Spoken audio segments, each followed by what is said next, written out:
Hola a todos, antes de comenzar con el episodio de hoy, pedirles disculpas por no haber subido episodios en las 2 últimas semanas. Ya solucionamos los impedimentos y volveremos al cronograma semanal.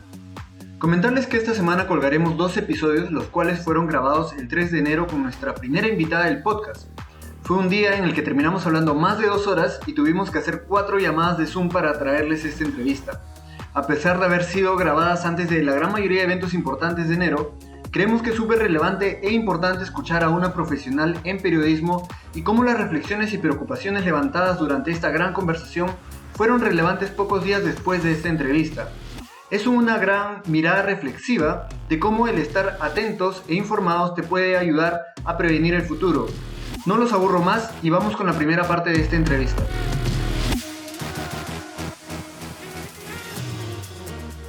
Con tus amigos y ya está, pero en verdad tiene una trascendencia muy grande y es lo que mencionas, puede terminar incluso en el caso de los Estados Unidos o en cualquier otro país, según el contexto, la formación de las personas también, temas a los que haces alusión, pues puedes terminar desatando incluso una guerra civil. Dos, tres, suena el intro, ta, ta, ta, ta, ta, y mi voz. Va. Habla, pe varón. Habla, causa. Tú, que hablas de política y religión. Que la pegan de filósofo también. Cumplí la abuela. En redes nomás paras peleando. ¿A colmo? Estás en... Nah. Ven pa' acá, brother. Pórate un poquito. Ya va bien, pues causa.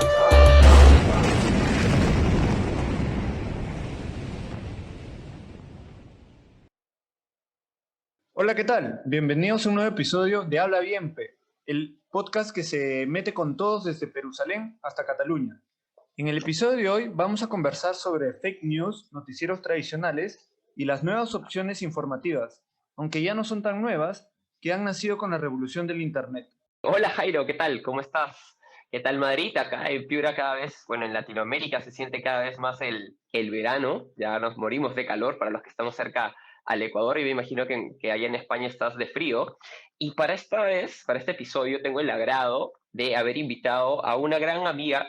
Ella es Kelly Robledo, es una profesional del periodismo, está haciendo ahorita su doctorado, también como tú en España, concretamente en Barcelona, sobre periodismo digital, y le doy la bienvenida a Kelly. Kelly, ¿cómo estás? Muchas gracias por aceptar esta invitación y tenerte acá en el podcast.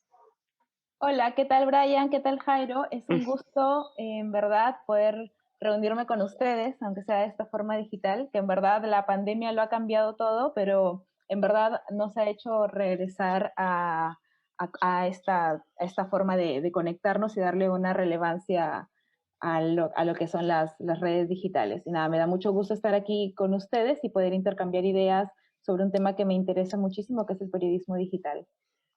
Kelly, yo Sí, también quiero estoy. agradecerte por venir el día de hoy, ¿no? Tú y yo no nos conocemos, nos acabamos de conocer de hecho, y nuestros oyentes tampoco te conocen.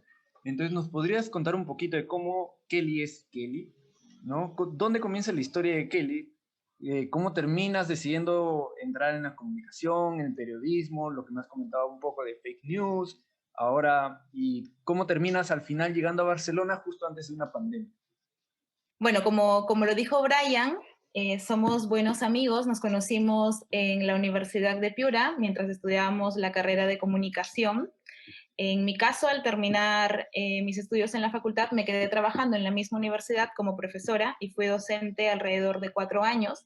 Y en ese periodo me dediqué y centré mi investigación en lo que es el periodismo digital y en concreto la comunicación transmedia. Fui abordando también temas relacionados con el branded content, el storytelling corporativo también. Y después de eso, a mediados del 2019, viajé para Barcelona, para España, para emprender una maestría en periodismo e innovación en contenidos digitales en la Universidad Autónoma de Barcelona. Bueno, y después fue que llegó la pandemia que ha azotado a todo el mundo. Terminé la maestría, como a muchos les pasó, y también, bueno, en todo, a nivel mundial, la terminé la maestría con clases virtuales. Pero bueno, lo terminé esto a mediados del año pasado ya, del 2020, y en octubre del 2020 decidí empezar con un doctorado también en periodismo y comunicación en la misma Universidad Autónoma, y en este sentido me he centrado en los temas, continúo con lo que es el periodismo, la comunicación transmedia, pero también en un tema que ha despertado mucho mi interés en los últimos meses, que es la alfabetización mediática o la media literacy en inglés. Entonces, esos son los temas en los que estoy abordando y de hecho tienen que ver directamente con lo que son las fake news, el fact-checking también. Entonces, eso es un poquito más o menos mi trayectoria profesional. Y ahora estoy dedicada al doctorado y bueno, también publico, colaboro con la Universidad Autónoma para un portal digital que tiene sobre educación, innovación y tecnología. Y ahí también escribo muchísimo sobre estos temas de periodismo digital y media literacy. Muy bien, perfecto. Qué tal currículum? ¿Qué tal historia? Muy bien, te felicitamos, Kelly, por ese doctorado que estás haciendo. Estamos seguros que le estás poniendo mucho punche. Y nada, yo quería decir al inicio de este podcast que este es el podcast que se hace con inmigrantes peruanos que van a estudiar España, ¿no? Cada capítulo le cambiamos un poquito esa cuña. Kelly, acá en nuestra naturaleza, nuestra manera de llevar las conversaciones, siempre empezamos por las definiciones. Nos gustaría que nos des tu definición exacta de qué es el periodismo y cuál es el estado del periodismo ahora mismo. Me parece genial que empecemos por definir muy bien los temas. Bueno, el periodismo es una profesión y también es un oficio de las personas o aquellas personas que se han formado profesionalmente en la carrera de periodismo, de comunicaciones, de periodismo en concreto, aquellas personas que lo que realizan es un recojo de información, una verificación de la información, un tratamiento de la información y una publicación de la información. Y en todo este proceso que se hace, todo este trabajo que se hace con esta información, se tiene que estar lo más ligado posible a la realidad, a la verdad, tratar de ser lo más objetivo posible. Quizá la objetividad al final es, digámoslo así, como un elefante blanco, porque no se va a conseguir al 100%, aunque muchas veces nos digan que tiene que ser 100% objetivo. El mismo sesgo del periodista, del medio, desde cómo eliges cubrir una u otra nota, de cómo eliges abordar cierto tema, entrevistar a tal persona o no, de alguna forma ya tiene alguna carga de subjetividad.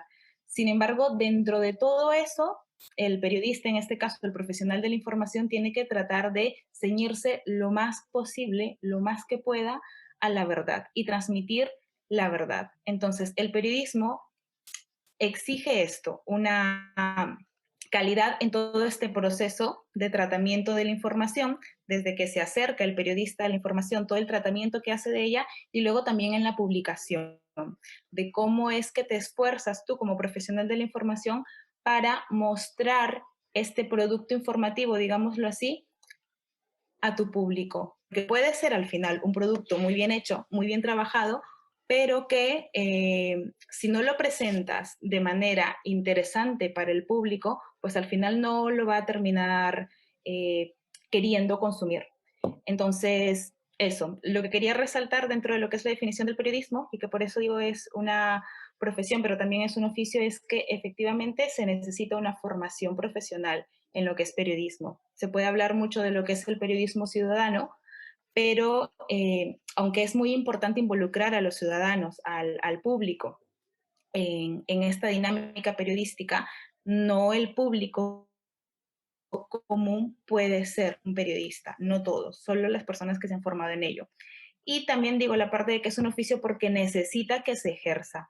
Nadie puede venir a hablar con autoridad del periodismo si es que no ha pisado ninguna sala de redacción. Entonces, se necesita eso, del componente profesional y de la práctica también.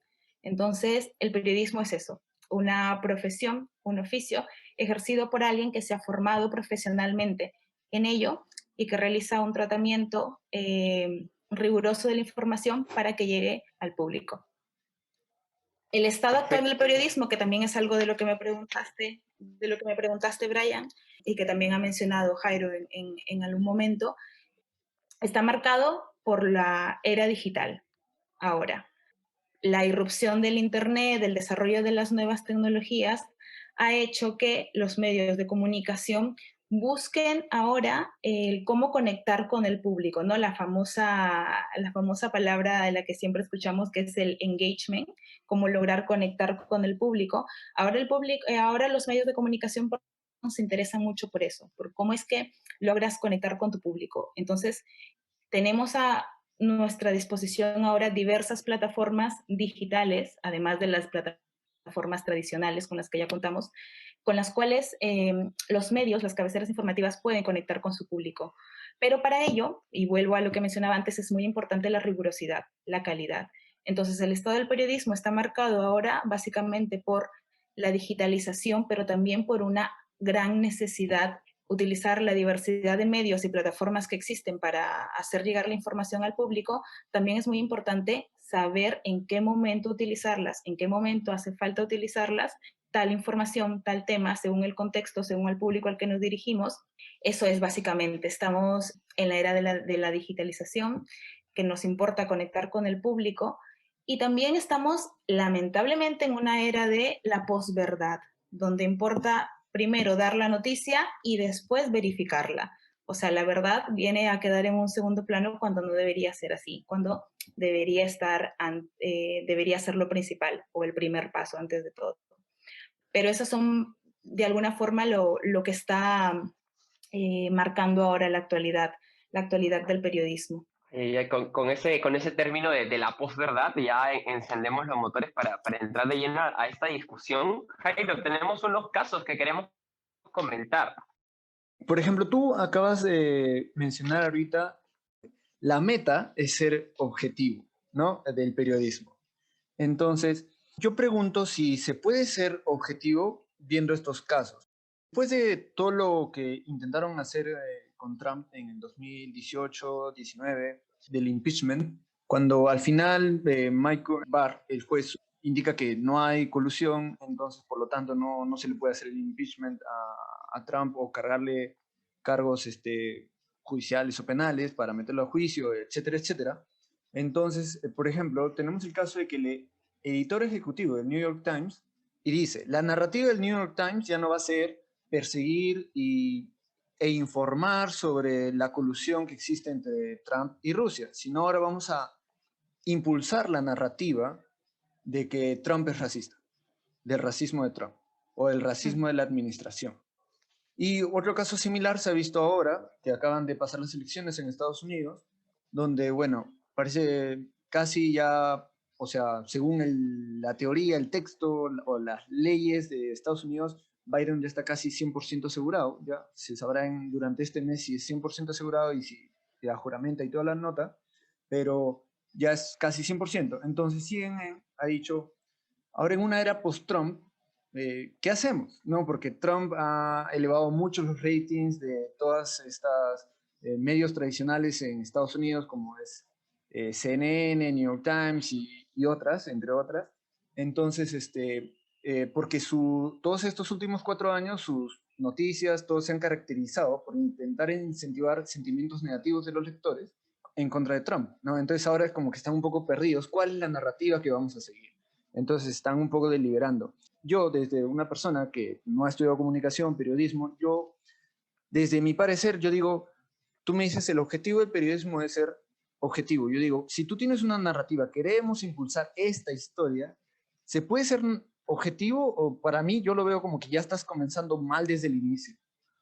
Bien, es eso lo que comentaba, que al final la objetividad, si bien hay algunos autores académicos que mencionan la objetividad como uno de los rasgos del periodismo, en la práctica la objetividad en verdad es algo muy difícil de alcanzar. Y en verdad la objetividad, como lo mencionaba antes, no la alcanzamos nunca al 100% porque ya existe cierto sesgo de alguna forma del medio o del periodista en sí mismo, entre que tú dices, voy a cubrir este hecho y no a esta persona, no a esta otra. Voy a dedicarle más espacio a esto y no. Entonces, igual dentro de todo eso, aunque no es 100% posible lograr la objetividad, lo que tiene que es esforzarse al máximo posible por retratar lo más cercano posible lo que es la realidad, acercarse lo más posible, lo más que pueda a la verdad. Ahora, dentro de esto, el caso que te estás mencionando, yo creo que, bueno, le ha pasado a este diario y le pasa a muchos diarios que al final Trump o la administración de Trump marca un antes y un después, como muchas otras administraciones en diferentes países o en diferentes épocas. Marcan un antes y un después en el acontecer político, en el acontecer, bueno, económico, mediático y de todo en diferentes escenarios. Es lógico que una administración de alguna forma, perdón, que un medio de comunicación de alguna forma adopte cierta posición frente a algo. No me preocupa a mí que un medio de comunicación adopte cierta posición frente a algo, siempre y cuando sus profesionales y siempre y cuando eso se evidencie también en sus publicaciones, dé voz a las diferentes posturas que hayan. Porque, a ver, un periodista no deja de ser una persona, como todos, que al final pues tiene cierta simpatía por algún partido político, por ejemplo. Pero en lo que va a producir en las notas, en los artículos que produce, pues no va a decir este partido, pues todo es color de rosa aquí y nunca ha cometido nada de esto. Entonces tiene que decir, pues está haciendo esto bien y está haciendo esto mal. Le voy a hacer esta pregunta que le va a permitir explayarse y explicar lo bien que lo está haciendo, y luego también le voy a hacer una pregunta incómoda sobre un tema que le va a generar cierto conflicto para poder explicar si es que ha cometido algún error u otro. Entonces, yo creo que es lógico que este medio, por ejemplo, el que tú mencionas, que es el New York Times, al final cambie la narrativa porque, bueno, estamos cambiando de Trump, Rusia, y ahora el discurso racista, o hablar de lo que tiene que ver con la corriente antirracista o la corriente racista. Entonces, es lógico que haga ese cambio, pero como te digo, no me preocupa a mí que un medio adapte o no, porque al final eso es lo que te asegura la variedad de opiniones, y eso es algo que tiene que ver con la libertad de expresión que tienen los periodistas, los medios de comunicación, y te asegura que haya una variedad para que el público pueda elegir, ¿no? Ahora nos preocupamos mucho por clasificar algo y decir esto es de centro, de izquierda, de derecha, esto es partidista, no partidista, la ideología es de derecha, de izquierda, no lo sé. Nos preocupamos mucho por eso, pero más allá de eso, lo que tendríamos que ver es, dentro de lo que me están presentando, me están dando ambas caras de la moneda para saber qué es lo que se está haciendo por un lado, qué es lo que se está haciendo por el otro lado, de qué es lo que me estoy perdiendo, qué es lo que no sabía, porque hasta esa información que me incomoda a mí mismo porque no va con la línea de pensamiento que yo tengo, también la tengo que conocer.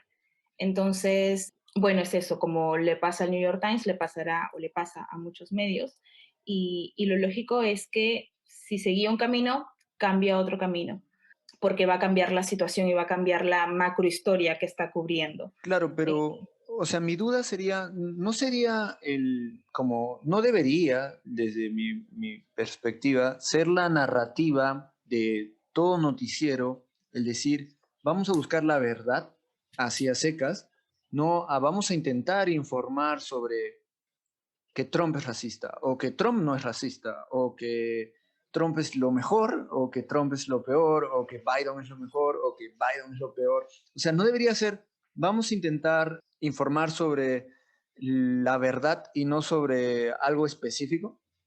Sí, en eso estoy totalmente de acuerdo contigo, porque, y es lo que venía comentando, al final es, dentro de todo, si me voy a centrar en un tema u otro, lo que me tiene que preocupar es mostrar todas las perspectivas posibles sobre lo que está aconteciendo para acercarme lo más posible a la verdad, transmitir lo más cercano posible a la realidad, lo que está sucediendo en verdad. Yo creo que aquí igual Sí, es una sigue. confusión en el término que se está utilizando, que es el término narrativa. Y va también a lo que ustedes mencionaban en un principio, que es lo importante, volver a los conceptos primordiales, ¿no? Para saber qué concepto utilizar. Narrativa se puede utilizar en la forma de cómo tú estás contando algo, pero narrativa también, pues, algunos lo utilizan como el tema del que estás hablando, otros lo utilizan también como la posición política o ideológica que estás asumiendo para comunicar algo. Entonces yo creo que en este caso lo que están hablando es más de cuál es el tema o cuál es la mega historia, digámoslo así, que vamos a cubrir ahora. Pero a lo que tú mencionabas sobre la posición, digámoslo así, que debe tener, o el objetivo que debe tener un medio de comunicación de voy a transmitir la verdad o voy a ser objetivo lo más posible, o sea, lo que más me sea posible, pues eso sí debería ser, es lo que debería buscar todo medio de comunicación. Muy bien, chicos, gracias, Kelly. La verdad es que las definiciones y lo que has dado, lo que has dicho es súper importante analizarlo súper bien, sobre todo para las personas que están enganchadas en este capítulo. Estamos hablando de que el periodismo tiene sus reglas, tiene sus maneras de ser, es importante la objetividad, buscarla y no caer en la desinformación. Ahora yo quiero dar el salto, quiero dar un salto a esta conversación porque siento que hemos estado hablando, digamos, del periodismo como idea o el periodismo tradicional, que es súper importante mencionarlo en primer lugar, pero quiero hablar en específico de un par de capítulos de un libro que se llama El ADN de Amazon, Apple, Facebook y Google. El libro se llama 4, el número 4, y es del autor Scott Galloway.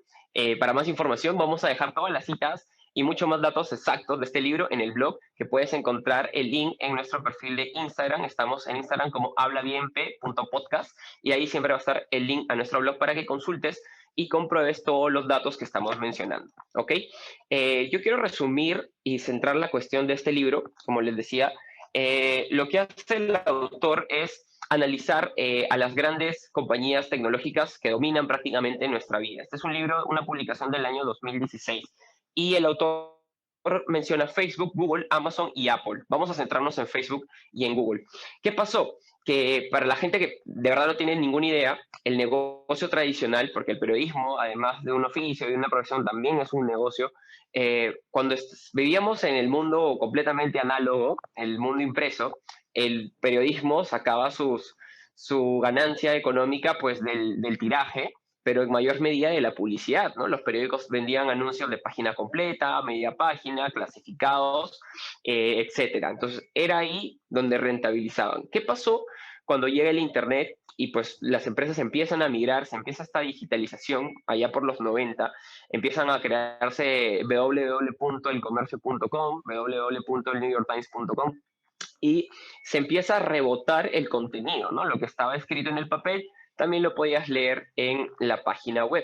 Y eso de algún momento no tenía algún costo. Tú ingresabas y ya podías leerlo. Luego, con la llegada de Facebook, las empresas empiezan a tener su perfil de empresa en Facebook, una fanpage, como lo conocemos ahora, y lo que ocurre es que también los medios de comunicación digital empiezan a dar su contenido gratuito en Facebook, porque para ellos el modelo de negocio era que la gente le diera clic a ese enlace, o sea, leyera un titular que le llamara la atención, lo que se conoce como un clickbait, y entrara a la página web del medio en cuestión, porque en la página web ellos estaban poniendo publicidad, ¿no? Los banners laterales, un banner top, un pop-up, un sistema de suscripción. Ellos pensaban que los clics iban a rentabilizar tal cual como lo estaban haciendo antes, pero básicamente lo que ha ocurrido es que la gente se queda solamente leyendo el titular, ya no entra, ya no ingresa. Y cuando el medio se da cuenta de que no es un negocio que le sale muy rentable, empieza a vender suscripciones. Yo recuerdo hace si no 2 años, creo, un poquito más tal vez, que el New York Times me impactaba con publicidad para que me suscriba por $1, ¿no? Vendiéndome la promesa de la objetividad, ¿no? Oye, estoy comprando una suscripción por $1 y es del New York Times, que es $1 por estar bien informado. Pero ahora la gente tampoco quiere hacerlo, o por lo menos dicen, ¿por qué tengo que pagar una suscripción? Eso ya se ve en Perú también, en cuestión, por expositar el tema del comercio y de la gestión, que ya no, la gente no quiere pagar, ya no quiere pagar por eso, primero porque creo que está sumamente acostumbrado a recibir información gratuita y no le dejan pagar, y además porque han surgido otras fuentes alternativas. Kelly, ¿cómo ves tú primero esta primera problemática que están teniendo los medios, ¿no? De que la gente no quiere pagar por consumir el medio en digital. Bueno, por lo menos no todos. Sí, bueno, efectivamente, tienes razón. La evolución del periodismo, bueno, a partir de la irrupción de Internet alrededor de los años 90, cuando empezaron de alguna forma cuando empezó de alguna forma a democratizarse la información gracias a los canales digitales, bueno, obviamente ha podido llegar a mayor cantidad de gente, pero claro, los medios, lo que dijeron, las cabeceras informativas es, bueno, de alguna forma, al inicio, como tú lo mencionabas, es cómo me vuelco a la plataforma digital.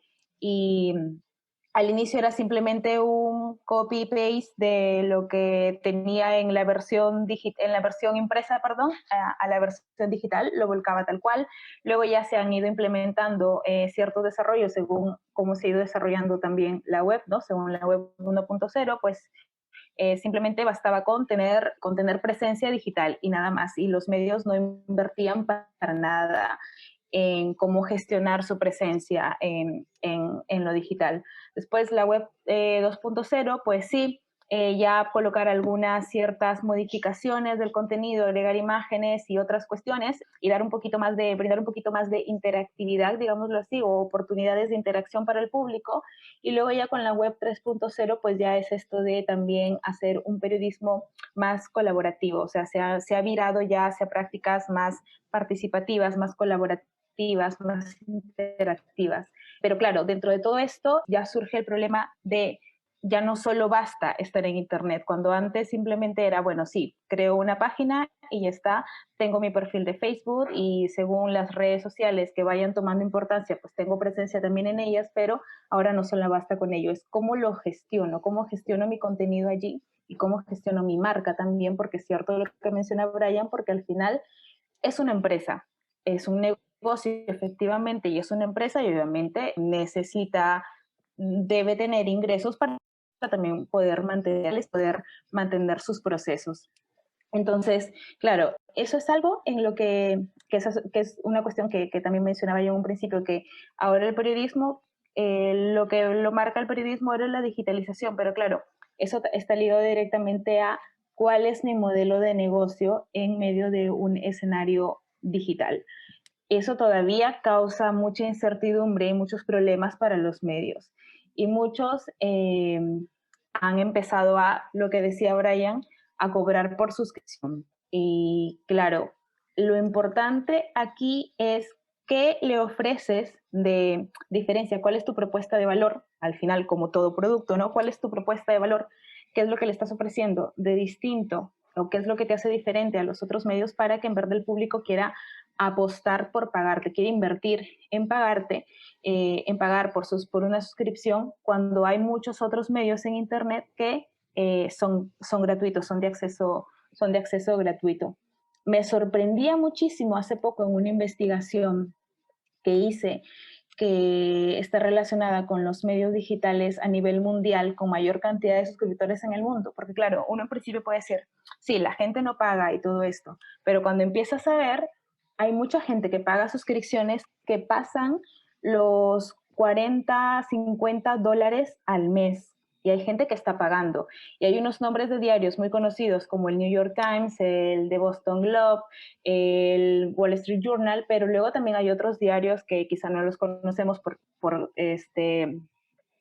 cercanía geográfica, pero diarios australianos, polacos, noruegos, que están dentro de los 25 diarios con mayor cantidad de suscriptores en plataformas digitales, ¿no? Y que cobran suscripciones que, como les digo, pasan de los 30 a 40 dólares. Entonces, es sorprendente que sí, efectivamente sí hay público que consume de esto. Y aunque todavía se está, de alguna forma, entrando un poquito a esta dinámica, pues al final los medios van a ir por ese camino. Me acuerdo yo mucho de una de las primeras clases incluso que dicté sobre periodismo, cuando una alumna me preguntó, ¿el periodismo va a seguir vivo? ¿El periodismo va a existir de aquí a algunos años?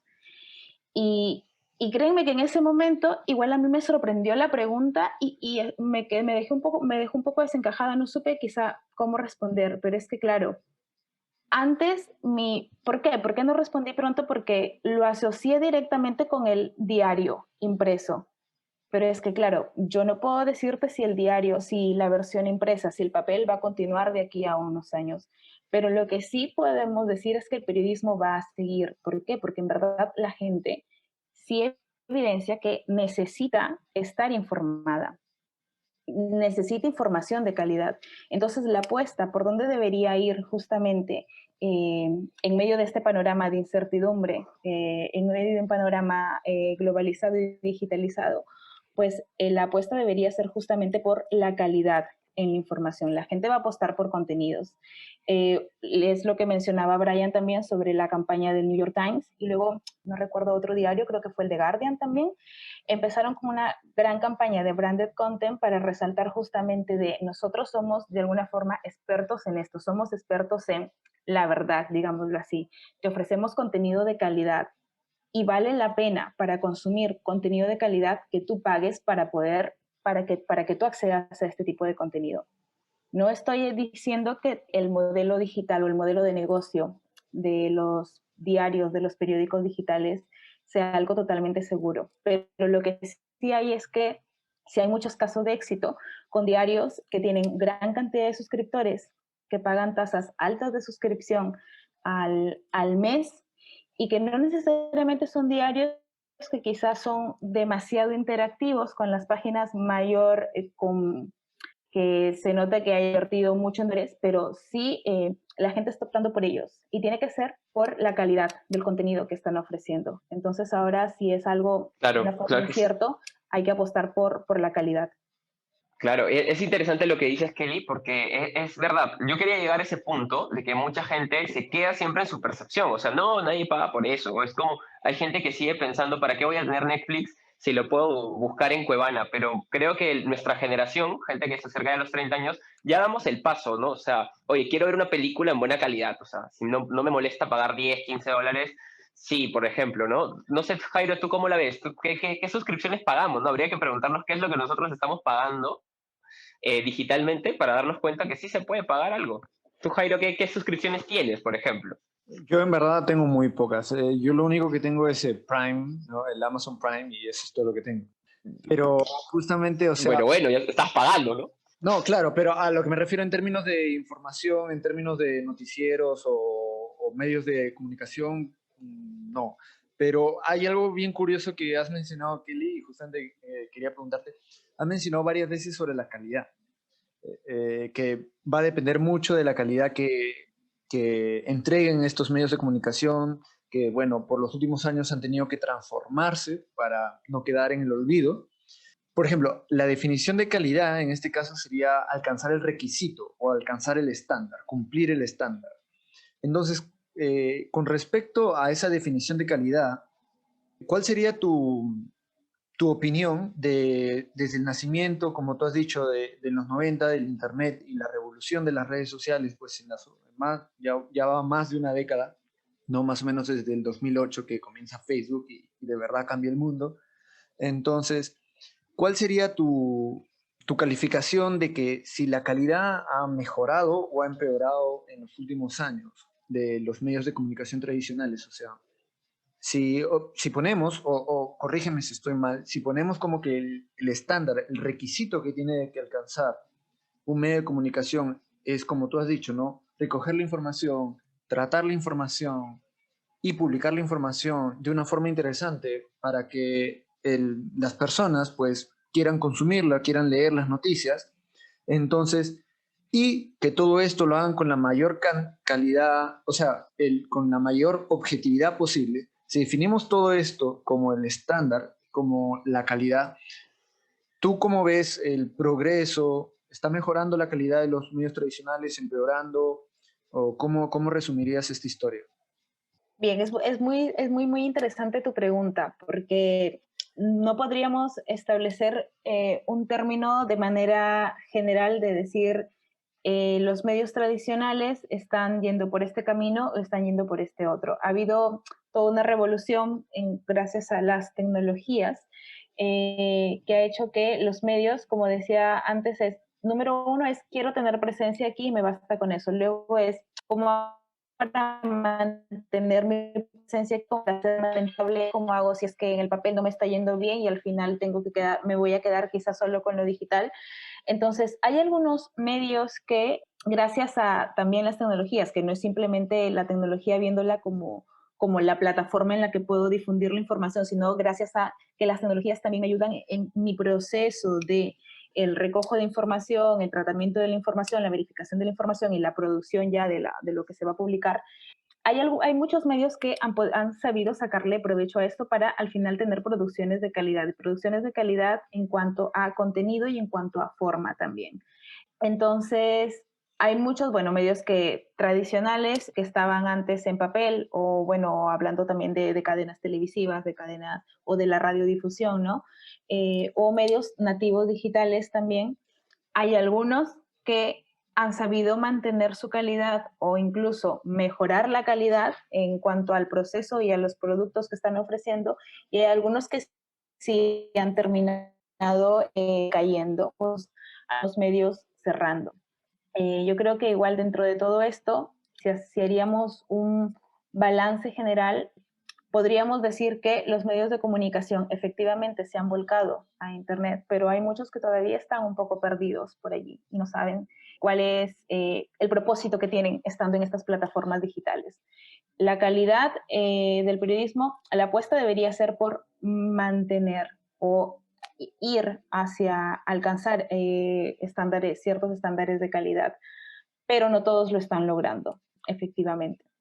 Vale. Y algo también que quería comentar, perdona, que Brian lo mencionó, que es esto de nuestra percepción viene también de, quizá no hay gente que esté pagando por esto, y es algo también aquí muy interesante que son las nuevas generaciones, digámoslo así, desde los millennials hasta las generaciones posteriores, las más recientes, que sí, en verdad empiezan a apostar por este tipo de contenido, o sea, apostar por contenido, digámoslo así, por grandes producciones de calidad a nivel, de contenido, a nivel estético, incluso si es que hablamos incluso del campo del entretenimiento, pero ya las nuevas generaciones están interesando más por eso y también por pagar por eso.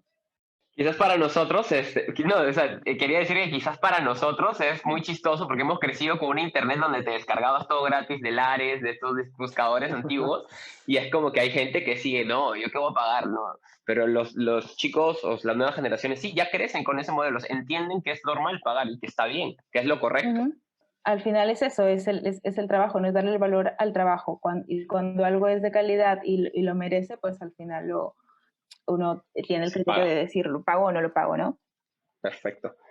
Quiero continuar con la segunda cuestión de este libro de Ford. Recuerden visitar nuestro blog, ahí van a ver todo este contenido. Voy a prepararles un resumen mucho más extenso. Y la siguiente cuestión es esto.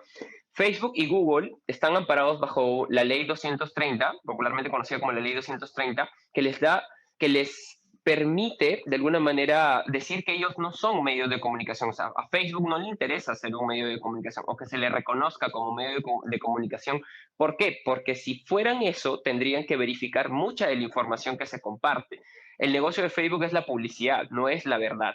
Es que la gente coloque sus fotografías, sus videos, los memes, y que las páginas compartan información. Pero ellos dicen, yo soy una plataforma, al igual que Google, no somos medios de comunicación. Pero eso se contradice bastante porque en los últimos meses, con el tema de las elecciones de Estados Unidos y con el tema de la pandemia, lo que han empezado a censurar contenidos, ¿no? O sea, esto no va acorde a la narrativa de la OMS o de lo que se debe estar diciendo, no es correcto. Sí, pero ¿por qué lo censuras y al mismo tiempo no asumes tu responsabilidad como medio? O sea, se ve una contradicción. Y de hecho, hace unos pocos días, el presidente de Estados Unidos, Donald Trump, está pidiendo que se derogue esa ley, la 230, porque él está en contra de todo este gran poder que tienen los Big Tech, porque al final se trata de algoritmos. O sea, tú quería buscar un debate legal que hubo en India en el 2013 por un tema de una denuncia que hizo una organización de ONG en contra de Bill Gates, de la Fundación Bill y Melinda Gates, por un tema de vacunación que es muy amplio, pero el tema es que cuando yo googleaba eso, la primera página de Google de resultados eran todas versiones en español y en inglés de que eso era mentira, de que eso era falso. Sin embargo, me iba a la segunda página de resultados y ahí sí encontraba los blogs o medios más pequeños que documentaban la noticia, que era una noticia del 2013. Entonces, lo que vemos acá es que Google y Facebook no quieren asumir responsabilidades como medios, pero sí de alguna manera censuran y también condicionan los resultados que tú ves. Entonces, ya se empieza a hablar de la burbuja digital. Y una de las últimas cosas que quisiera impulsar el presidente Trump es derogar esta famosa sección 230. ¿Cómo la ves ahí tú, Kelly? Bien, sí, estaba leyendo un poco más sobre lo que es la ley, creo que le denominan la ley de decencia de comunicaciones, de las Ujú. comunicaciones en Estados Unidos, que es la 230. Y sí, justamente es esto, ¿no? De hasta qué punto me hago responsable por lo que se está transmitiendo a través lo que se está difundiendo a través de mi plataforma. Es algo como lo que pasaba, ¿no? Por ejemplo, con lo que es, no sé, ¿no? Esto de los taxis por aplicación, de que si sucede algo en el taxi, al final la empresa no se hace responsable porque ellos simplemente son un mediador. Y al final es lo que pasaría si ese símil lo Ajá. establecemos con las redes sociales, ¿no? No me hago responsable porque al final yo no soy el que estoy produciendo, simplemente se está utilizando mi plataforma para difundir esa información. Pero claro, igual es Trump que quizá no hubiera observado esto de esa forma si es que no le hubiera sucedido a él mismo. A ver, no estoy diciendo que no merezca importancia observar o mirar con detenimiento este tipo de leyes, porque al final es una ley que tiene que ver con todos, porque la comunicación, obviamente, como decía en un principio, la comunicación, el periodismo es algo que su ejercicio profesional debe ser ejecutado por efectivamente profesionales, personas formadas para ello, pero que al final la comunicación o el periodismo nos afecta a todos, porque el periodismo tiene una innata, es naturalmente social, ¿no?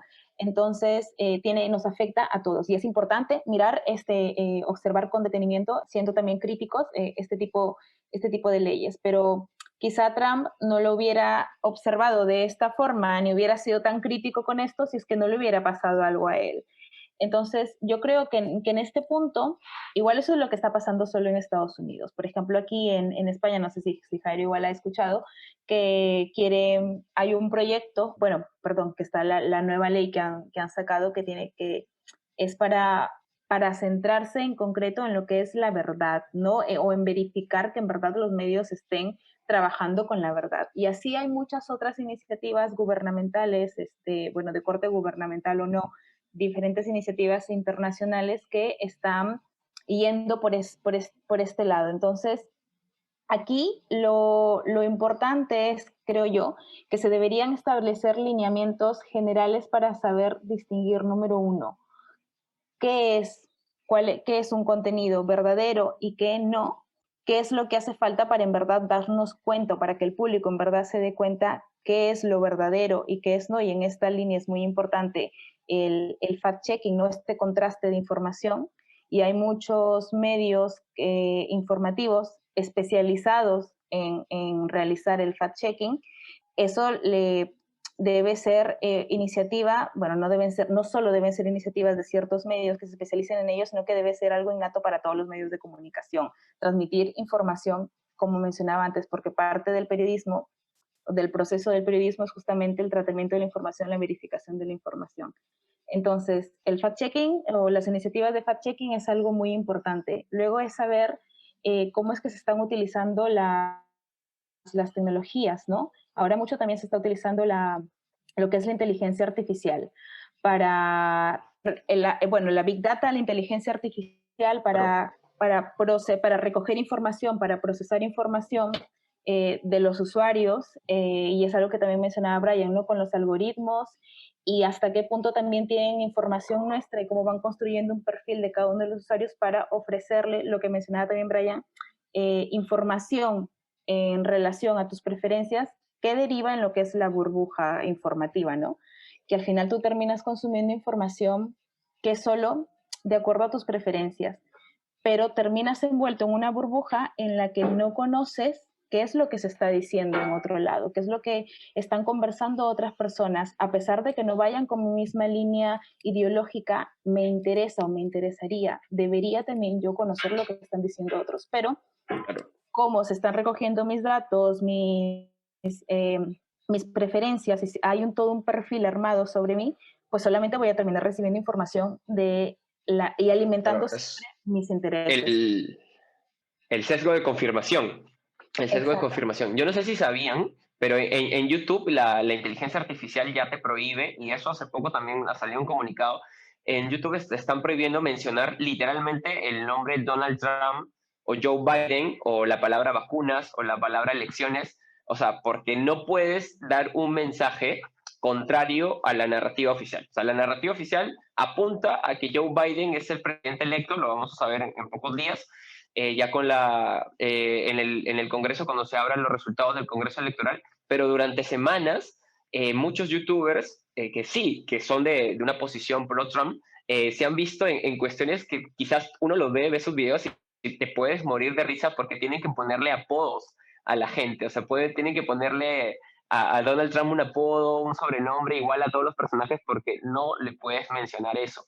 Y si bien, claro, vamos a ir por comunicar la verdad objetivamente, a mí particularmente, muy personal, me da un poco de miedo estar viviendo en una sociedad donde primero, la mayoría de las personas usa tecnología, que es muy diferente a saber programar tecnología. O sea, tú puedes hacer un video de TikTok, pero no sabes cómo programar una aplicación. Entonces es muy diferente el uso de conocerlo. ¿Y qué implica esto? Que al final el Big Tech, la Big Data y la inteligencia artificial lo que hacen es crear lo que Orwell llamaba el gran hermano, que todo lo ve, todo lo sabe, porque te traquean, porque te escuchan, buscan en tus quedas, cuánto tiempo lo saben.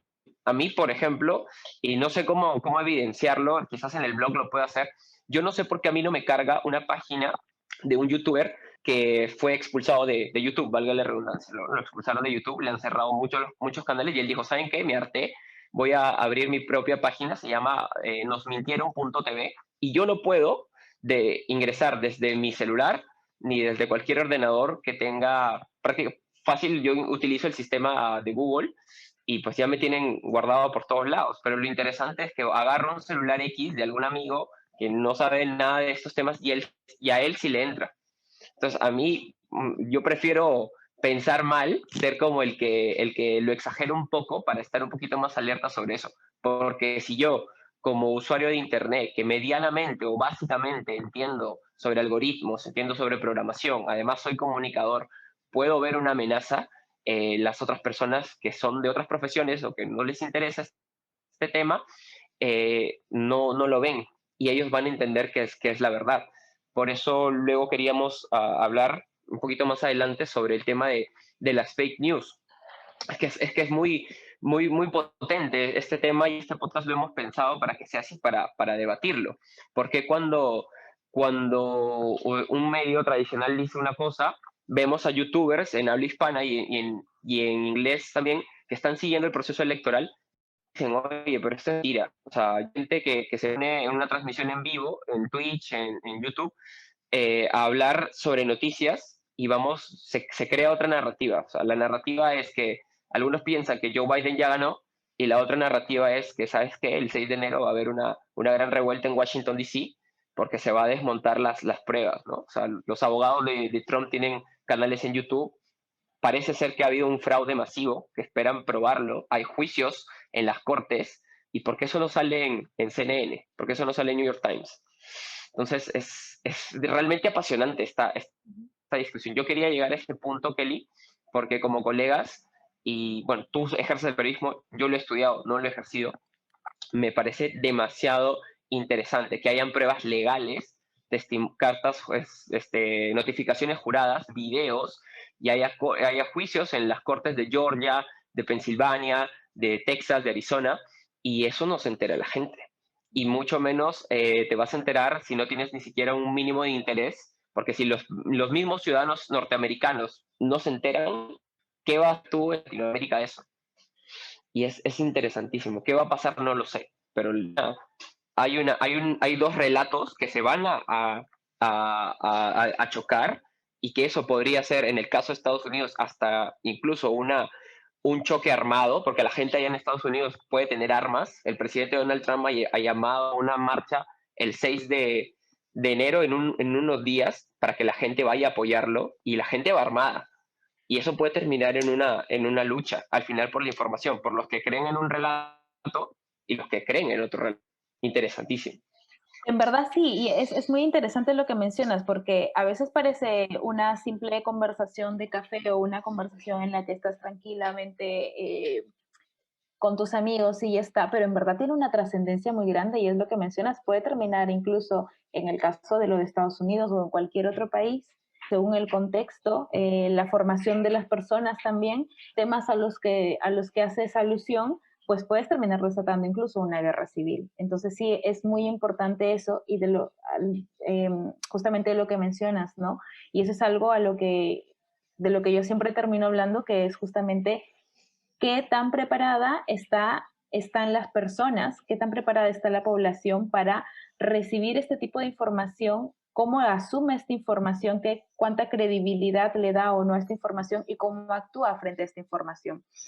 Como también mencionabas, Brian, que una cosa es saber publicar un video en TikTok y otra cosa es saber programar. Nos falta mucho lo que es alfabetizarnos en el uso de la tecnología, en el saber procesar la información a la que accedemos gracias a la tecnología. Y no estoy hablando en el sentido de que todos tienen que saber programar, y eso igual hay personas especialistas en eso, pero sí por lo menos saber cómo asumir la información a la que estamos llegando. Y ahora justamente con la pandemia hemos visto la difusión tremenda que ha habido de bulos respecto al tema, por ejemplo. Ese es solo un ejemplo, que desde antes se ha hablado mucho sobre los bulos, sobre las fake news, pero la gente cree cualquier cosa que le dicen y empiezas a ver diferentes cadenas en WhatsApp o diferentes publicaciones en Facebook, en Twitter, diferentes hilos, lo que sea, sobre una información que no está chequeada, que no está contrastada, que no está verificada,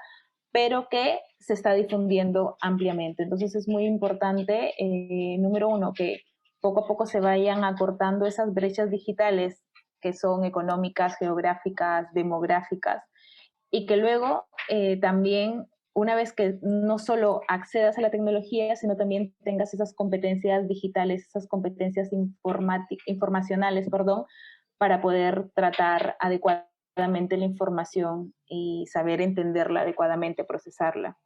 Eso es todo por hoy con la primera parte de la entrevista a Kelly Robledo. En el transcurso de la semana colgaremos la segunda parte de la entrevista. Recordarles que Instagram es nuestra red social principal y nos pueden encontrar como hablabienp.podcast y en nuestro canal de YouTube hablabienp. Podrán encontrar extractos de unos pocos minutos para que puedan compartir el podcast con mayor facilidad, ya que una hora de podcast pues bien yuca que te atraquen a escuchar. Hasta aquí con este episodio y nos vemos en unos días con la segunda parte. ¡Hablaos! Canción original del podcast por Samir Vázquez.